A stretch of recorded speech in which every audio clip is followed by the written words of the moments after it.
이제 오늘로 하면은 스가랴 10장까지 해서 이제 다 끝날 것 같아요. 지금 우리는 이스라엘 백성들을 향한 하나님의 약속에 대해서 살펴보고 있는 중입니다.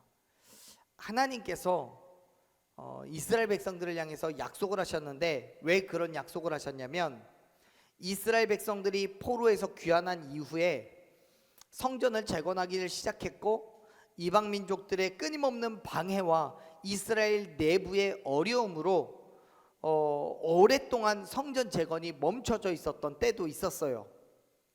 하지만 결국 하나님께서는 여러 선지자들, 학게나 스바냐나 에스겔 이런 선지자들을 통해서 성전을 재건할 것을 강력하게 권면하셨고, 그렇게 성전이 재건이 되었어요. 그리고 이제 40년쯤이 지난 이후에 이제 일어나는 일들이 기록되어 있는 거거든요.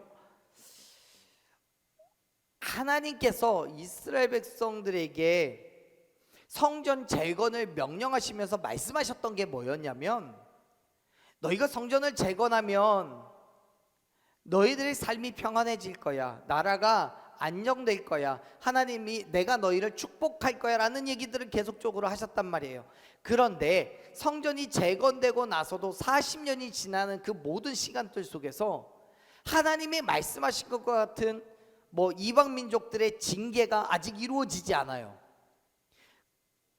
또 이스라엘 백성들의 그들의 삶 자체도 여전히 나아지지 않아요. 그러니까 이스라엘 백성들은 실망하고 낭망해서 어떻게 해야 할지 모르는 상황이 벌어진 거예요. 사랑하는 여러분, 우리가 예수님을 믿기로 결단을 한 그 순간에는 그런 기대가 있죠. 내가 예수님을 믿으면, 날 위해서 죽으시고 부활하셨다라고 말하는 그 예수님을 믿으면 이제는 내 모든 힘듦과 어려움이 사라지고, 이제는 내 삶에 기쁨이 있고 즐거움이 있고 쾌락이 있고 만족이 있겠지라고 생각한단 말이에요. 그리고 예수를 믿어요. 또 전도할 때도 그런 얘기해요. 너 아파? 예수 믿어. 그럼 병이 나을 거야. 문제 있어? 예수 믿어. 그러면 문제가 해결될 거야.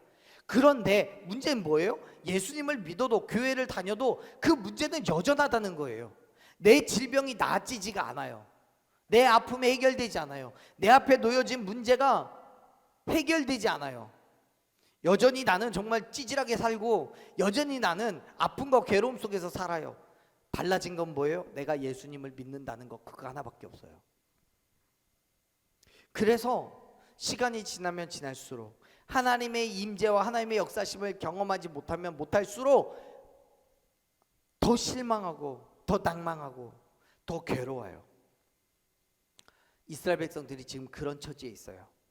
그때 하나님께서 스가랴 선지자를 통해서 이스라엘 백성들에게 분명한 약속의 말씀을 선포하셔요. 그것이 10장 1절에서부터 계속된 말씀이에요. 우상 숭배자들과 이방인들을 징계하실 것이고, 이스라엘 백성들에게 구원의 은혜를 베풀어 주실 것을 선포하셨어요.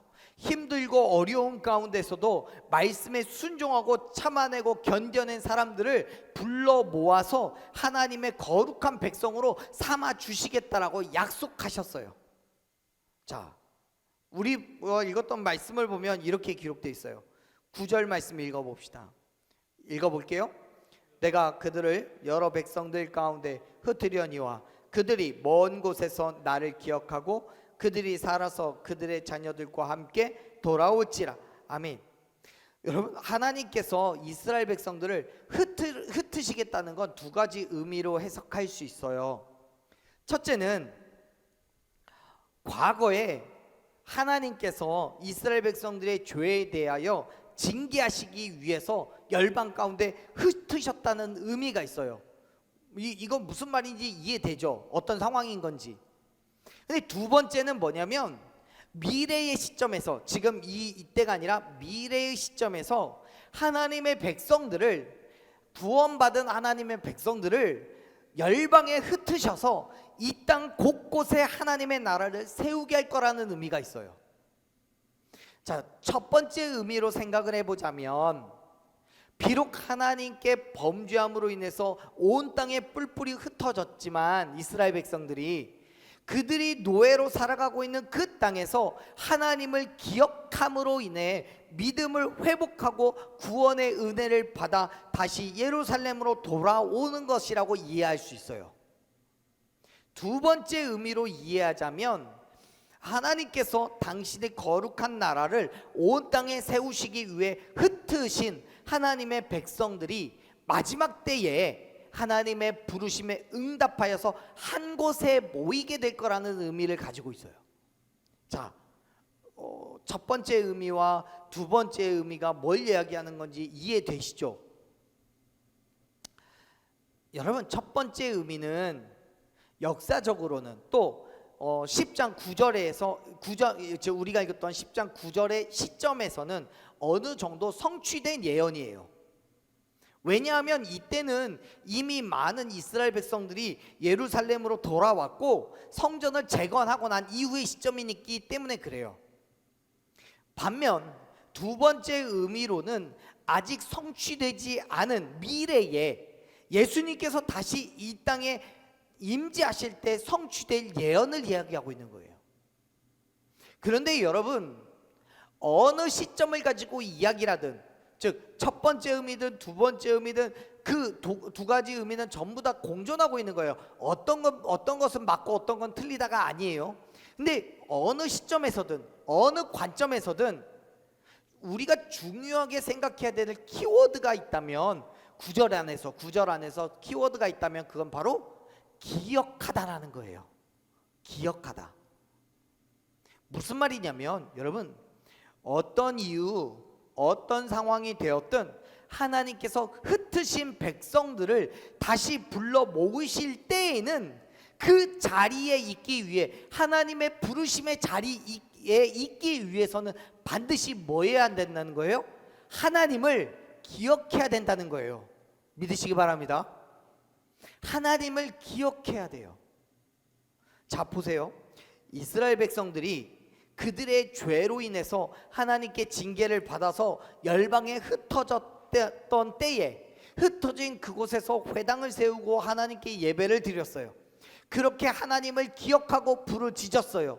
그때 하나님은 그들을 다시 당신의 백성으로 삼으시는 구원의 은혜를 베푸신 거예요. 그리고 그 부르심 가운데에 응답하여 나온 자들이 지금 예루살렘에 있는 거예요. 역시 예수님께서 다시 이 땅에 오실 그때는 하나님의 말씀을 기억하고 거룩한 백성으로 살아가는 자들을 불러 모으실 거라고 말씀하셨단 말이에요. 사도행전 2장 21절을 보면 베드로가 이렇게 설교를 해요. 사도행전 2장 21절, 누구든지 주의 이름을 부르는 자는 뭐 한다고요? 구원을 받을 거라고요. 그럼 구원을 받지 못하는 사람은 어떤 사람들이에요? 주의 이름을 부르지 않는 사람들이요. 사랑하는 여러분, 우리가 하나님의 백성으로서 마지막 때에 구원의 은혜를 받고 부르심에 응답하기 위해서는 무엇보다 하나님을 기억해야 된다는 사실을 여러분 믿으시길 바랍니다. 전도서 12장 1절에서도 말씀해요. 전도자는요, 곤고한 날이 이르기 전에 청년의 때에 너의 창조주를 어떻게 하라고요? 기억하라고요. 사랑하는 여러분, 하나님을 기억하시기 바랍니다. 하나님의 약속은 하나님을 기억하고 하나님께 부르짖는 자들에게 주시는 특별한 은혜예요. 아멘. 왜냐하면 하나님께서는 당신을 기억하고 부르짖는 자들을 불러 모아서 거룩한 백성으로 삼으시고 세상의 곤고함 가운데서 구원하여 하나님의 나라로 돌아오게 할 것이기 때문에요. 할렐루야. 그래서 성경은요, 이렇게 이야기하는 거예요. 10절 말씀 같이 읽어봅시다. 읽었던 스가랴 10장 10절 말씀 읽읍시다. 내가 그들을 애굽 땅에서 돌아오게 하며 길르앗 땅 레바논으로부터 그들을 이끌어 가리니 그들이 거할 곳이 부족하리라. 아멘. 앞에서 8절과 9절이 하나님께서 열방에 흩으신 당신의 백성들을 예루살렘으로 인도하시기 위해서 모으시는 것에 초점을 맞추고 있다면, 이제 10절과 11절은 실제로 고향으로 인도하셔서 그 땅에서 어떤 은혜를 받고 있는지에 대해서 이야기하고 있어요. 그래서 10절에서 이야기하고 있는 애굽과 아수르는 이스라엘 백성들이 고난을 겪었던 이방 땅을 대표하는 나라예요. 결국 애굽에서부터 그들을 돌아오게 하고 아수르에서부터 모으겠다라고 말씀하시는 건 하나님의 백성들을 세상 모든 곳에서 인도하여 다시 불러들여서 회복시키실 거라는 걸 이야기하고 계시는 거예요. 단지 애굽이나 아수르뿐만 아니라 이 땅의 모든 나라들을 통해서요. 그리고 궁극적으로 이 땅의 모든 하나님의 백성들이 각자가 있는 그곳에서, 모든 곳에서부터 하나님이 약속하신 그 땅, 곧 천국에 들어갈 거를 말씀하고 있는 얘기예요. 사랑하는 여러분, 이스라엘 백성들이 그들이 있었던 애굽에서 또 아수르에서 말할 수 없는 고난과 고통 가운데 있었어요. 핍박과 환난 속에서 하나님께서 다시 회복시키실 것을 기대하면서 믿음으로 참아내고 버텨냈어요. 그리고 마침내 하나님께서 그들에게 은혜를 베푸셨을 때 이스라엘 백성들은 하나님께서 허락하신 땅으로 다시 돌아올 수 있었던 거예요. 그와 같이 저와 여러분 또한 우리가 있는 모든 자리에서 말할 수 없는 고난과 고통 가운데 있다고 할지라도 우리가 믿음으로 참아내고 견뎌낼 때, 하나님께 부르짖으며 구원을 소망할 때 하나님께서는 당신의 때에 저와 여러분을 부르시고 하나님의 나라로 약속하신 그 땅으로 오게 하실 것을 믿으시길 바랍니다. 그게 은혜예요, 은혜. 10절에서 길르앗 땅은요, 요단강 동쪽 지역에 있는 땅입니다.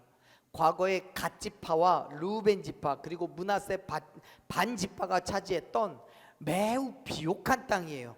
좋은 땅이에요. 또 레바논이라는 것은요, 요단강의 요단강 서편과 이스라엘 북쪽 경계에 있는 지역을 말해요.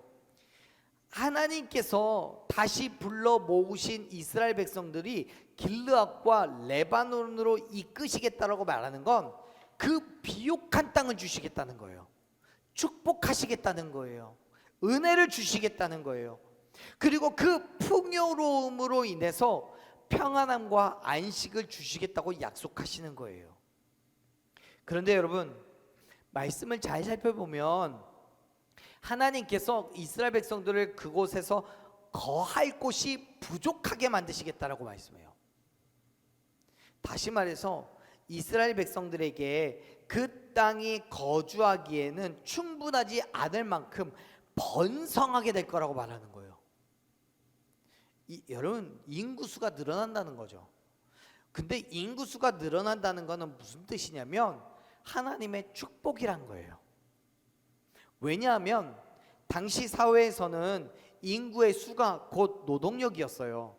그리고 그 노동력은 다시 양식의 풍성함이나 국가의 안위와 연결되어 있기 때문에 그래요. 즉 인구수가 많다는 건 그 모든 인구들을, 사람들을 먹여 살릴 만큼 풍요롭다는 얘기예요. 그만큼 하나님께서는 양식적으로 풍요롭게 만드시겠다는 거예요. 또한 그들이 노동력이 되잖아요. 많은 일을 할 수 있다는 거예요. 나라가 부강해진다는 얘기인 거고요. 그렇다면 이방 민족들이 이스라엘을 침범하려고 할지라도 그들을 충분히 막아낼 수 있는 그런 힘이 생긴다는 걸 얘기해요. 강성해진다는 거예요. 사랑하는 여러분, 하나님께서 저와 여러분에게 약속하시는 축복은 단순하게 물질의 풍요로움이나 영과 육의 강건함이 아닙니다. 그것은 하나님이 주시는 축복은, 하나님이 약속하는 축복은 하나님 나라의 회복을 말해요. 그 땅에서 우리가 살게 되는 은혜를 얘기해요. 그리고 그 모든 것들은 곧 평안함을 지나서 주어지는 것이 아니라 오히려 힘듦과 아픔과 괴로움의 시간들을 믿음으로 통과했을 때 주어지는 은혜이고 축복이라는 사실을 믿으시길 바랍니다. 왜냐하면 11절을 보면 이렇게 표현을 해요. 11절 같이 읽어봅시다. 내가 그들이 고난의 바다를 지나갈 때 바다의 물결을 치리니 나일의 깊은 곳이 다 마르겠고 아수르의 교만이 낮아지겠고 애굽의 규가 없어지리라. 아멘. 11절 처음의 말씀을 보면 그들이 고난의 바다를 지나갈 때라고 얘기하잖아요. 여기에서 말하는 이 고난의 바다나 또 그 뒤에 바다의 물결 치리니라는 이 바다의 파도들 같은 거는요, 과거 이스라엘이 애굽에서 나온 이후에 가나안 땅을 향해 가던 중에 마주쳤던, 가장 처음에 마주쳤던 그 바다를 말해요.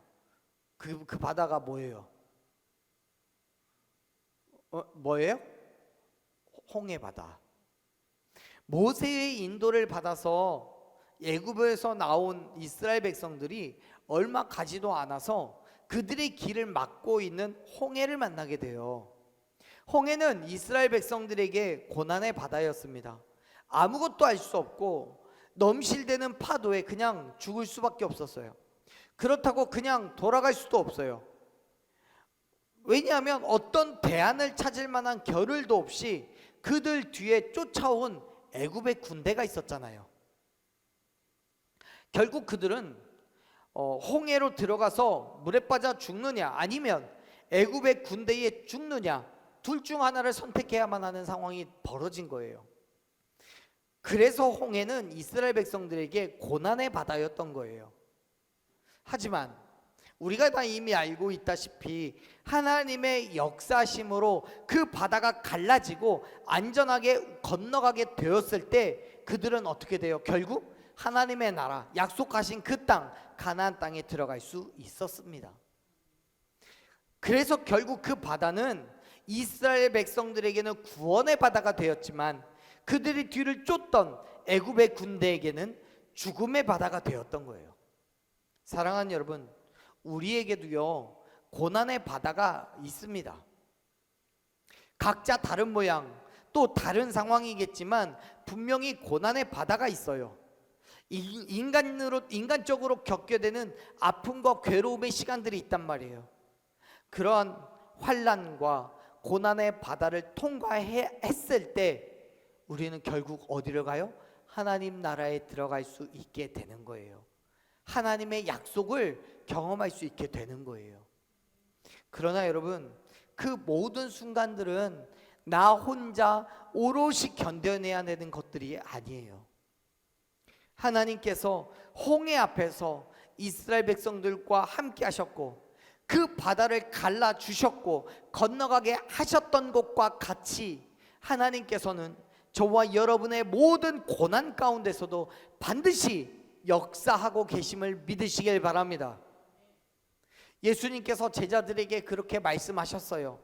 요한복음 16장 33절에서요. 이것을 너희에게 이르는 건 너희로 내 안에서 평안을 누리게 하려고 한다고요. 세상에서는 너희가 환난을 당할 거지만 담대해라. 왜요? 내가 세상을 이기었노라.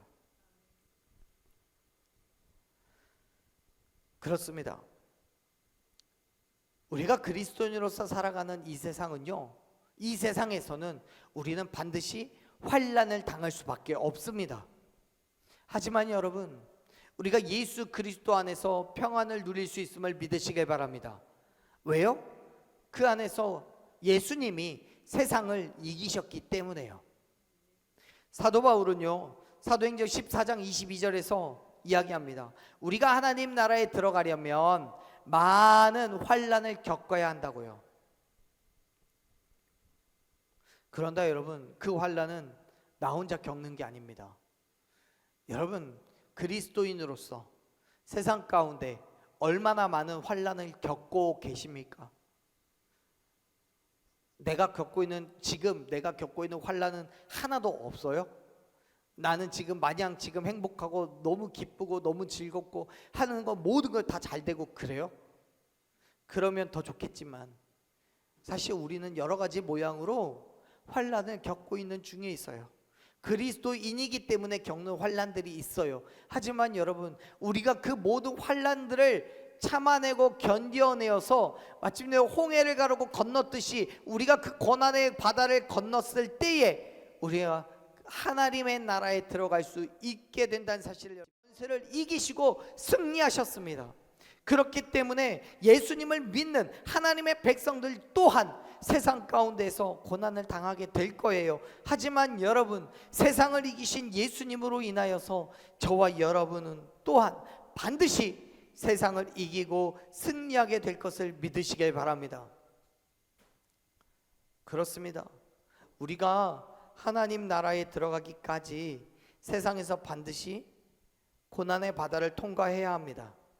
그러나 하나님께서는 저와 여러분을 지키시고 보호하심으로 말미암아 그 고난의 바다에서 가로막히거나 침몰당하지 않게 하실 것입니다.